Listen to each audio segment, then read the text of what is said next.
Hello ladies and gentlemen, I am PANCZASU and welcome back to my Endless Legend Guardians expansion Necrophages tutorial slash playthrough.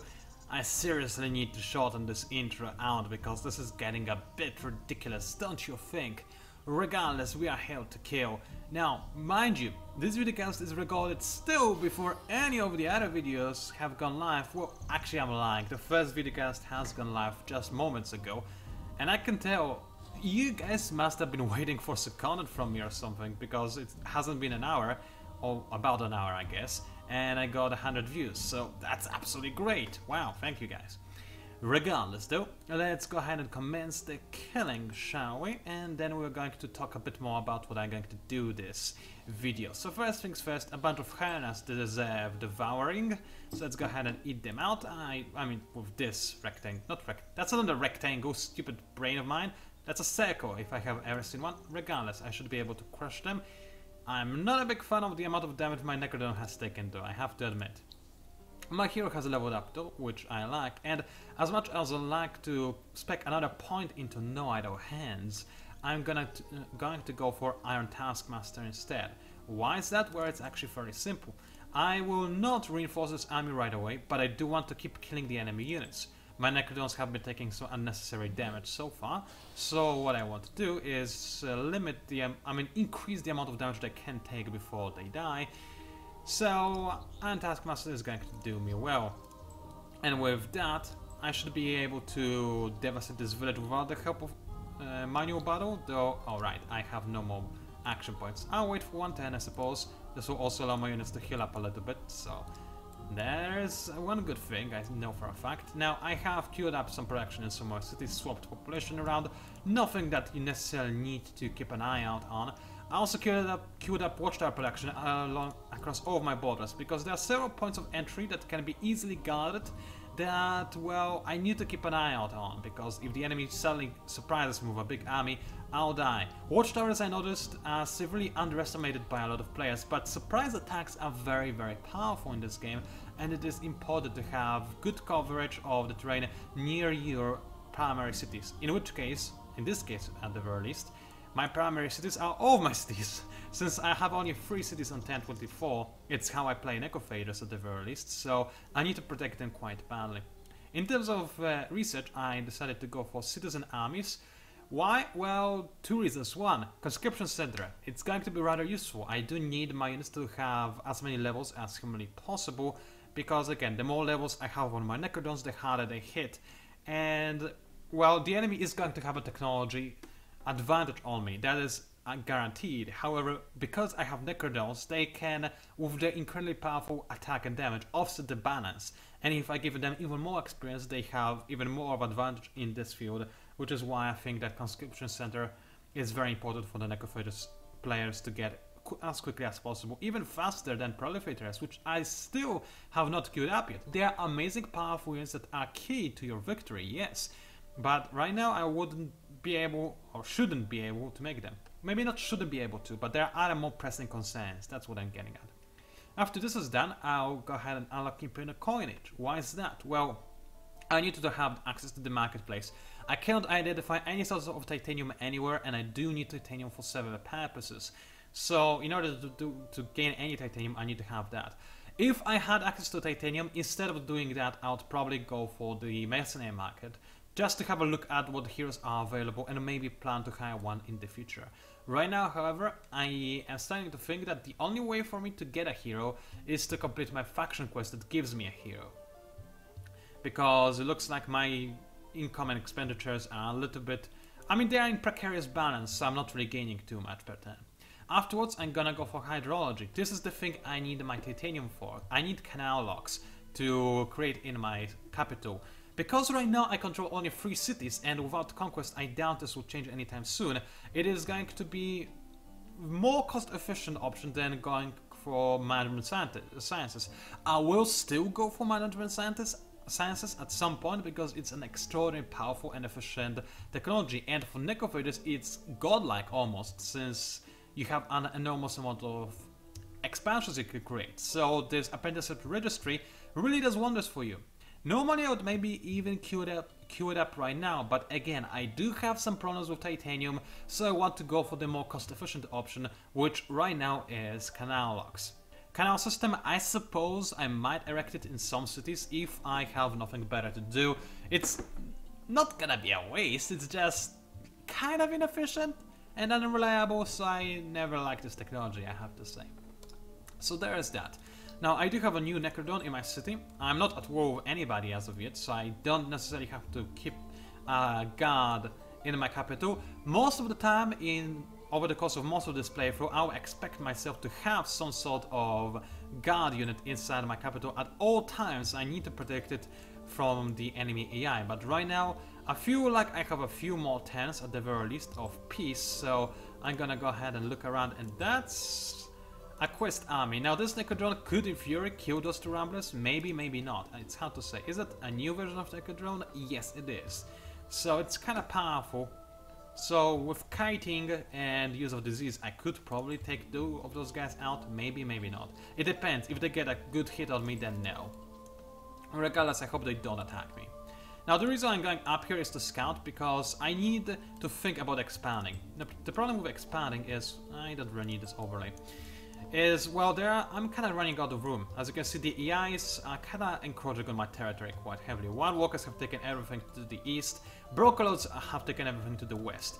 Aureos is, or Urus, I'm not sure, region is kind of worthless. It does have both Black Reef and Hidden Springs, true, but it's absolutely tiny. There's little in here. There's one boss village, and there's also ruins in the middle which block you from creating an efficient district deployment. In general, it's a crap region. Nobody will want it. Nobody's sane at the very least. So much is a bit too far away to my liking. Even if it was good, I mean, getting units from my capital to so much would be rather difficult. So unless there was something amazing there, I wouldn't try to go for it anyway. Ahmed is interesting. It does have some VTOG ground, it does have some production / sciencey ground, and it doesn't look to be too big, but I think it might have, if it has anything else interesting in it, I would normally be interested in it. However, it's right next to the Draken, and I can't really be too competitive when it comes to regions in early and early mid game. So there's the problem with that. Same goes to this region, and I haven't even scouted it so far either. So the only region I'm kind of looking at is Azmael. Now, normally I'm not too interested in Arctic regions, but this one, well, at the very least has a lot of anomalies. As you can see, there is one anomaly here, crystal flowers. There are more crystal flowers in here. Double northern loam. So settling on this tower would actually not be that horrible. I would have a lot of food, decent amount of production, a lot of science, as expected from the North Pole tiles. I might actually settle down here. Plus, my faction quest tells me to pacify villagers in this area, so I'll have pacified villagers to boot, and if I find some resources with those scouts, yeah, I'll definitely rush and settler there as soon as possible, assuming nobody takes this spot. You know what, I do want to get the Museum of Riga, but I will see if I can get a settler early. I'll think about it, it's a tempting thing indeed. I'm now losing dust, go figure. And now I'm losing even more dust, go figure again. That said, once I'm finished with right of way in all of my 3 cities, it should be much better. Okay then, just as I queue up Museum of Riga, somebody actually decided to go for it. Go figure. Oh well, I haven't even expected to doing anything with this, I suppose, so it's not a very big deal. Bit annoying, I have to say. I wonder who it was. Again, somebody I haven't met yet. It's the same player. If I set up the factions by colors, then I would say that those are the Iron Mages, but because all factions are randomized, I have no idea who it might be. But whoever it is, they have gone for 2 wonders so far, which means that I want to kill them most likely. Yes, I do. Alright. Master of Markets, yeah, I don't actually have any trade routes yet, but somebody does, which makes me a bit worried. I might not actually be able to get it. It's not a very important reward, mind you. I mean, it's a city of improvement that you have to make. But 50% boost for 100 industry, you know, it is worthwhile. So I kind of want it. It's not a very big thing, you know, but at the same time, I do want it. It's gonna be helpful. Alrighty then, let's attack this village. Seriously, I shouldn't lose any units in this fight. If I do, I'll reload the game. I don't care if I'm safe scamming. If this was a multiplayer game or something, if it was competitive, I would just manual. But right now, what's the point of manualing? So let's see auto. Okay, I'll be right back. Alright, normally I don't save scam, but in this case, like I said, normally I would go for manual battle, and I wanted to go for auto battle just to speed things up. So let's kill those folks and show that I will not lose a Necrodon, especially if I have the initiative advantage. So 3 guys over there. Alrighty then, let's murder them all. Firstly, the hero, who is going to take the damage. Next, the Necrodons, who are going to stay precariously away from the enemy, because I don't necessarily want to lose them. Actually, now that I think about it, I do have initiative advantage, so I can't really tie up those guys with in combat right away. Actually, how much movement do you have? 3, that's not quite enough. So I think I'll keep my Necrodons away for 110 to make sure that actually those guys have to deny damage. Why am I even worried? What am I worried about? I wonder. I have no idea. Alrighty then. Let's go ahead and queue up to the start of the battle, and you dear hero, you're going to start killing right away. As for everybody else, well, unfortunately, you're kinda not gonna be in a very helpful spot. And the Necrodon isn't gonna be in a helpful spot either, but I can have it hang around here, I suppose, so it can fly into a useful spot on the next turn. The enemy will get a good shot on me, unfortunately, but whatevs. Things like that do happen, I suppose. Oh, and hey, I have militia. I don't really care about you, but it's nice to have you, I suppose. Alrighty then, let's start a fight. Nothing important is going to happen this turn. I will get shot a little bit. In the meantime, I can change my tech, because right now, since I have gained this titanium, I don't need this titanium to make my hydrology thingy, which is rather nice. I'll be able to save this tech. I'll still get it at some point. I don't need it right now necessarily, so this is a good thing indeed. Have I taken some damage? I would assume so. Oh, Necrodons have indeed taken some damage. Okay, I see it. Game, I admit, the deployment was indeed not necessarily in my favor. Well, I returned the honors. Now the enemy was going to get fairly crushed because, well, numbers advantage and all this stuff. And Necrodons, well, you go ahead and hang in the back for a while, will you? Because I do not want them to die. Thank you very much. And it looks like they could if the enemy focuses fire on them. I could also alternatively move out of range, but be able to attack relatively quickly. They have a range of 3, so that's 1, 2, 3, so I don't need to stand there, so I'll go over there.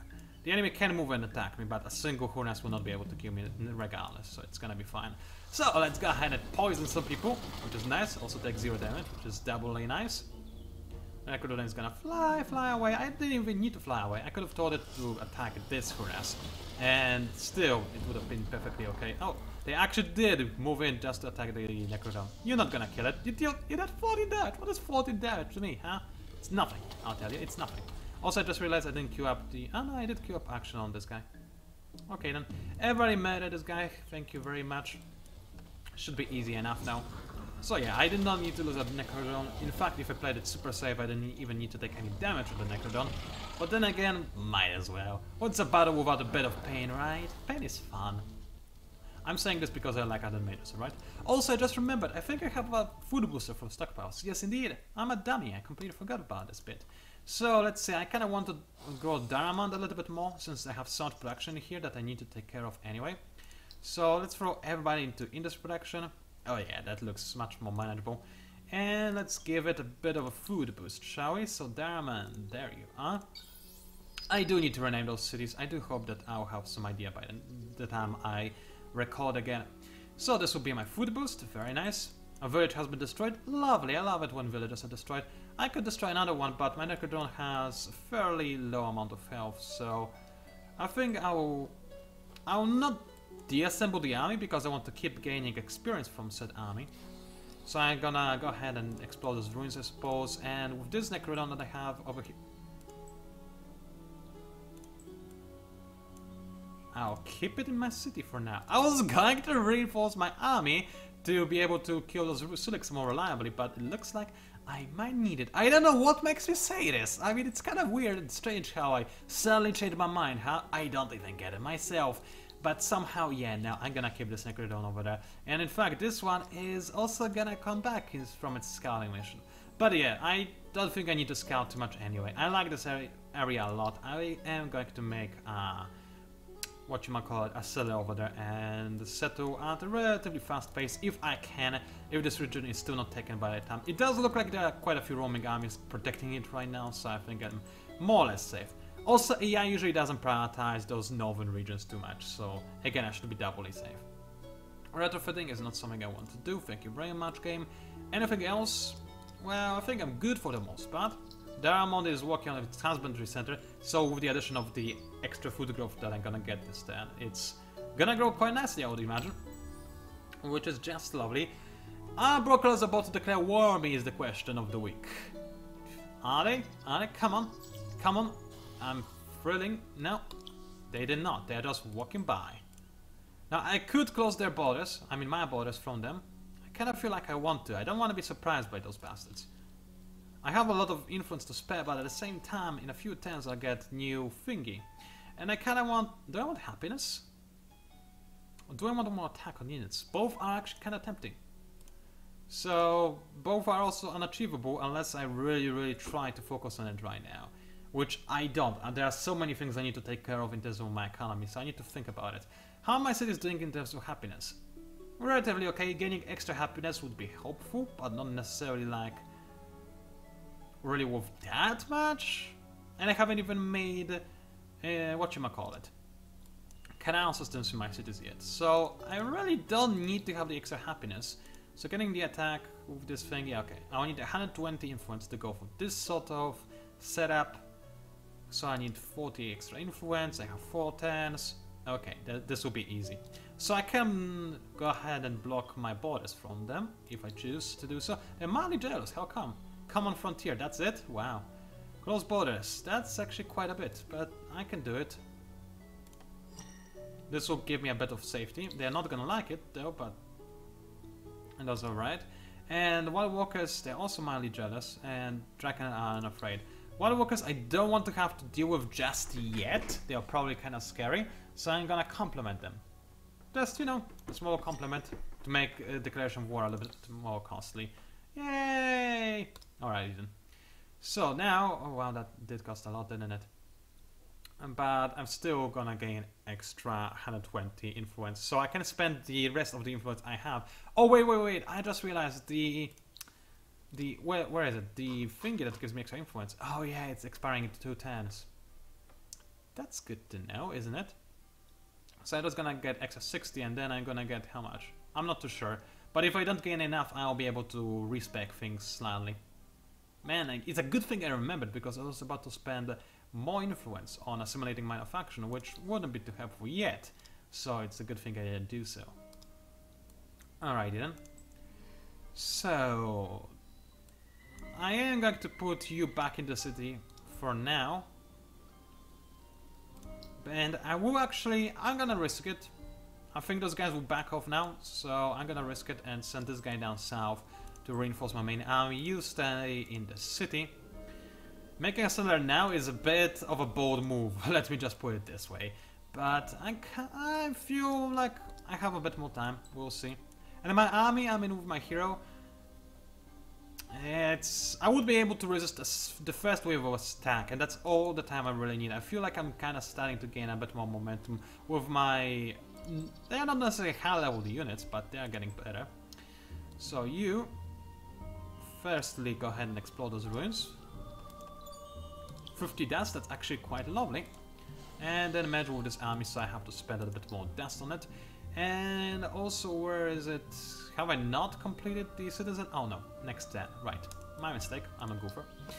So, as for this city, let's see, I can gain 9 food, and it's gonna get better once I reconstruct the villages, so that's kinda cool. So, let's go ahead and move some people into food production, and gain additional population point in a single turn, which is gonna be most incredibly efficient, I would assume, very quickly. So there's that done. Anything else I need to take care of? I would assume not, so let's go ahead and end the turn. Let's see what is going to happen. I do want to send my main army north soon enough, so I'll go ahead and kill those Silics for experience and... Oh, Guardian. I would assume this is the player that made it to the 3rd era. Okay. Guardians are, in case you are unaware, rather powerful. Now, nobody has reached the 4th or 5th era yet, so it's gonna be a Dust Guardian. Dust Guardian can do two things. One, heal the armies, the allied armies, rather powerful. Two, mind control the enemies, rather powerful as well. Guardians, however, are not incredibly godlike, and they can be overcome. And I do hope that it's none of my neighbors that have the Guardian. I doubt that it's the Broken Lords that got the Guardian, so as long as the Broken Lords don't have one, I should be more or less safe. I'll talk more about the Guardians once I actually have them myself, because it will be easier then. He who meddles must destroy a minor faction. It looks like somebody destroyed the minor faction for me, so I gain one for free. Too bad that I cannot use it anymore. So, seeking revenge. Oh, they're going to attack Galavera. That's okay, I'm not really concerned about needy armies, thank you very much. I am concerned with that though. I seriously am. Alrighty then. I do wonder who it was that got the Guardian. So let's... I mean, I could leave those Silix alone, but I really want to kill them because, you know, what if they move into Diamond and attack me for no reason? Besides, killing them gives me food, and I do like me some food. And this city is well protected against the needy assaults, because I have a Necrodon, and a single Necrodon is worth 1,000 Needia. Maybe not 1,000, but you get the idea. And, oh, there we go, that's the defensive wards, but I do want to have conscription center. Maybe after the watchtowers. I kinda want to have the watchtowers ASAP. I'll be honest with you, they're fairly cheap as well, so I don't think it will add much. Yep, I like the idea. Hydrology is gonna be done in 2 turns. I'll definitely get canal locks as quickly as possible in Galarov as well, because, yeah, it's rather important. So let's go ahead and end this turn. Working on my trade routes, obviously. 2 rights of way completed. Influence returning to normal. I stuck in 30 per turn. That's actually quite a lot, I have to admit. Wow. Okay, then I will be able to easily make it to 120 by 10:30, so no worries there. How am I doing in terms of the legendary deed? Am I number 1? No, I am not. Somebody is doing way better than I am. Well, we'll see how it goes, I suppose. How well am I doing exactly? I'm gaining 10 from my primary trade route. So, righty then. Let's have a quick look. I need 20. Alrighty then. Actually, your progression 0 out of 20. Okay, it will update next turn, I would assume. Okay then. Actually, that's from 1 primary trade route. Okay. Okay, not from trade routes. My mistake. Okay, let's go ahead and meta some bastards. Declare the attack. It should be fairly easy now. Can I go for auto battle, please? Okay, again, same deal. Normally I would go for manual battle. I want to speed things up though, so I'll see if auto battle is a thing. If not, I'll reload. I don't care if it saves coming, because like I said, if I were recording this, not recording this, or if I were playing this in multiplayer, I would play this in manual, but as it turns out, it was just fine playing it in auto battle, so that's lovely. We saved a bit of time. And I killed some people. How close to a new cadaver? I need to kill one more thing. Alrighty then, good to know. Anything else I need to take care of? Well, Diamond is still growing quickly. I can make it grow... I kinda want to have this trade route a bit faster, so let's focus on making this trade route ASAP, I suppose. Do I want to rush any of the structures? Not necessarily. I like the pace at which we are progressing here. Although getting a new pop in, like I said, 2 turns is actually more appealing than gaining right of way in 2 turns, since I'll just be able to spec this pop into industry production soon after. So let's continue with the current approach to food over there. I like what I have. You are working as sellers, so I suppose those guys can go to influence production, just in case I need it in the future. Especially since, oh yeah, now it went down on this turn. So I will need those extra guys in the influence, but I should still be able to grab the influence I need relatively easy. Let's end the turn, and we're not quite at the point where I need to end this videocast, but I suppose after this turn I probably will. Okay. Now this is eventful. Somebody just declared war. Oh no, you don't! I just made a seller as well, you bastards. Okay, this will be annoying. So, the Vocaloids declared war on me. In this meantime, the Wild Walkers decided to settle. Most annoying, isn't it? Alright, yeah. This watchtower I want to stand because I need to see what the Brokenoids are doing. The seller, well, yeah, that's a bit of a problem. Canal locks, I will need those things. Even more so than Watchtower, in fact. So let's go ahead and try to focus on that, if at all possible. Research. Well, we are at war now. So let's... Well, if I am forced into a war, I think it's about time I get a prolificator. It's gonna help me quite a lot. My army is not quite up to snuff to win a war just yet, mind you, but it's good enough to resist the enemy attack, unless they attack me from several places at once. But this is the narrow path into Rwandandia, and I do have the Nidia village that is keeping an eye out on the neighboring towns, a little bit at least. So that's something. I'll get an early warning, I suppose. Now, I will get my Necrodon out. There is the Nidia that is coming to besiege my city, but firstly, I do want to kill this guy. Oh, great. I'm gonna lose my Necrodon. I mean, I will retreat with my Necrodon, but still, I'll not trigger you into the fight. I want this guy to certainly not be here. Thank you very much. And I'll run away slightly. I think those guys will certainly be able to catch up to me, unless this guy will act as a buffer zone for me, I guess. As for the cellar, well, I cannot quite settle there now because, yeah, Star Wars. Star Wars are a bit annoying because they take forever to kill.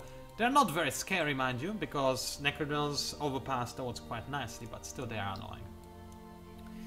I do probably need to have at least one more forager before I do anything though, so I'll go ahead and make at least one more forager as a buffer against the enemy, and then I'll continue working with everything else. I can buy out right away, that's a lot of dust. I don't necessarily want to do this, thank you very much. So there's that done, done.